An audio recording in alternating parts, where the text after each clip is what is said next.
boy wonder, Lamine Yamal. He's just an outstanding young talent. I think he's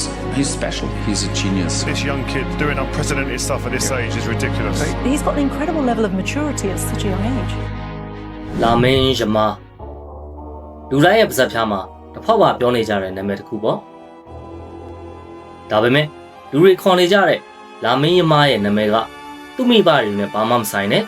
ဒဇိမ်းမြောက်နဲ့ပတ်သက်နေတယ်ဆိုတာကိုတော့သိကြသူတွေရှားပါလိမ့်မယ်မင်္ဂလာပါ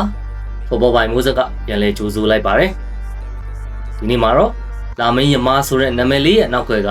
စိတ်ဝင်စားစရာဇာတ်လမ်းတစ်ပုဒ်ကိုအတူတူကြည့်လိုက်ရအောင်Lamine Nasraoui juga al Barça.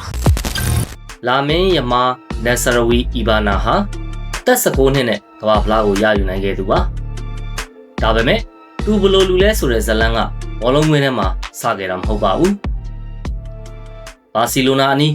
မာတာရိုကရိုကာဖွန်ဒါဆိုတဲ့လက်လုံလက်စားရက်ွက်လေးတွေကအခန်းချင်းလေးတစ်ခုမှာစူးစမ်းရုံကန်ခဲ့ရတဲ့လူငယ်စုံတွေတို့ရဲ့အခက်အခဲတွေနဲ့စတင်ခဲ့တာပါ။သူ့မေရှီလာအီဘာနာဟာ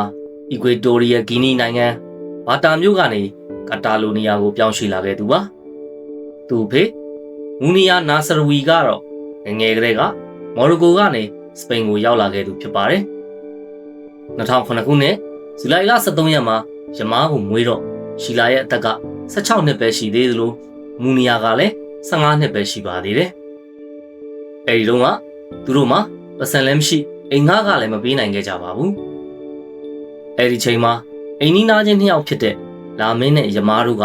ဝင်ကူညီပေးခဲ့ကြလို့သာခက်ခဲကြမ်းတမ်းတဲ့ဒီအစောပိုင်းကာလတွေကိုကြော်ဖြတ်နိုင်ခဲ့ကြတာပါအဲ့ဒီအိမ်နီးချင်းနှစ်ယောက်ဟာလိုအပ်တာတွေကိုလူလေသေးမရှိဖြည့်ဆည်းပေးခဲ့ပြီးဘာမှလည်းပြန်မတောင်းဆိုခဲ့ကြပါဘူးအဲ့ဒီကျေးဇူးတရားကိုဂုဏ်ပြုတဲ့အနေနဲ့ရှီလာနဲ့မူနီယာတို့ကသူတို့ရဲ့သားလေးကိုအိမ်နီးချင်းနှစ်ယောက်ရဲ့နာမည်အတိုင်းလာမင်းယမားလို့ပဲခေါ်ခဲ့ကြတာပါဘောလုံးကွင်းထဲမှာယမားရဲ့နာမည်ကိုကြွေးကြော်ပြီးအားပေးနေကြတဲ့ပရိသတ်တွေဟာတကယ်တော့သူတို့တစ်ခါမှမသိမမြင်ဘူးတဲ့ဇိမ်းနှစ်ယောက်ရဲ့နာမည်တွေကိုဂုဏ်ပြုရကြွေးနေကြတာပါ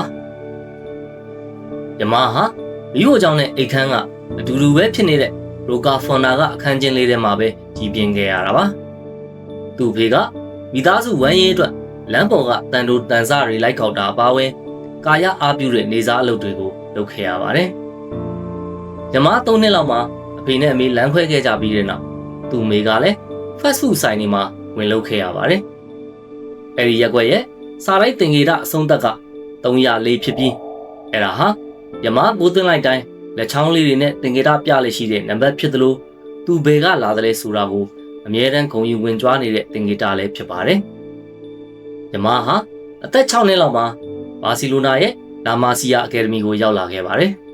။အဲဒီနောက်အသက်15နှစ်မှာတော့ဘာစီလိုနာစီနီယာအသင်းမှာစတင်ပွဲထွက်ခွင့်ရခဲ့ပြီးအသက်16နှစ်မှာပဲ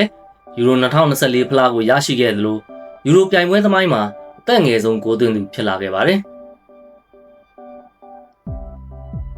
2026ခုနှစ်ဇူလိုင်လ23ရက်မှာအသက်19နှစ်ပြည့်ခဲ့ပြီးနောက်6ရက်အကြာမှာတော့စပိန်သင်းနဲ့အတူကမ္ဘာဖလားချန်ပီယံဆုကိုပါရယူနိုင်ခဲ့ပါတယ်။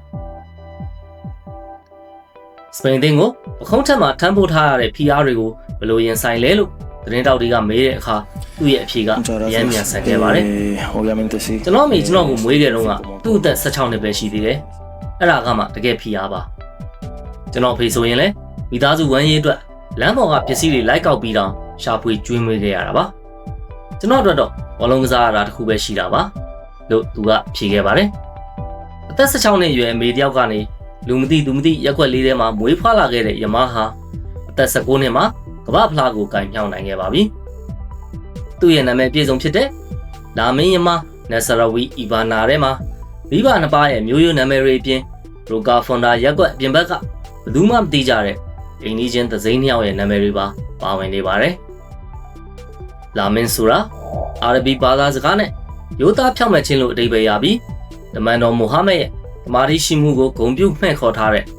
El Amin ဆိုတဲ့ဘွဲတော်ကနေဆင်းသက်လာတာဖြစ်ပါတယ်။ယမားဆိုတာကတော့ဂျမားဆိုတဲ့အာရဗီစကားလုံးကနေဆင်းသက်လာတာဖြစ်ပြီးလာပါခြင်းမျိုးတက်ရှိခြင်းနဲ့ပြည့်စုံခြင်းလို့အဓိပ္ပာယ်ရပါတယ်။လာမင်းနဲ့ ယမားဆိုတဲ့သစိမ်းနှစ်ယောက်အကြောင်းကို Wikipedia မှာသွားရှာလို့မရနိုင်ပေမဲ့အခုဆိုရင်တော့လာမင်းယမားဆိုတဲ့နာမည်ကိုခေါ်လိုက်တိုင်းဒီလူနှစ်ယောက်ကိုသတိရသွားကြမှာပါသူတို့နာမည်ပေးခံခဲ့ရတဲ့ကလေးကသက်19နှစ်အရွယ်မှာတင်အောင်မြင်တဲ့ဘောလုံးသမားတစ်ယောက်ဖြစ်နေတာကိုမြင်တွေ့ရတယ်လာမင်းနဲ့ယမားတို့လည်းအံ့ဩဝမ်းသာနေကြမှာသိကြပါတယ်ဒီဗီဒီယိုလေးကိုကြိုက်နေတဲ့ဆိုရင် like and share လုပ်ဖို့နဲ့ channel ကို subscribe လုပ်ဖို့လည်းမမေ့ပါနဲ့အောင်နောက်ဗီဒီယိုတွေမှာပြန်တွေ့ကြမယ်ဗျာ I can feel the blood creeping up from the heat.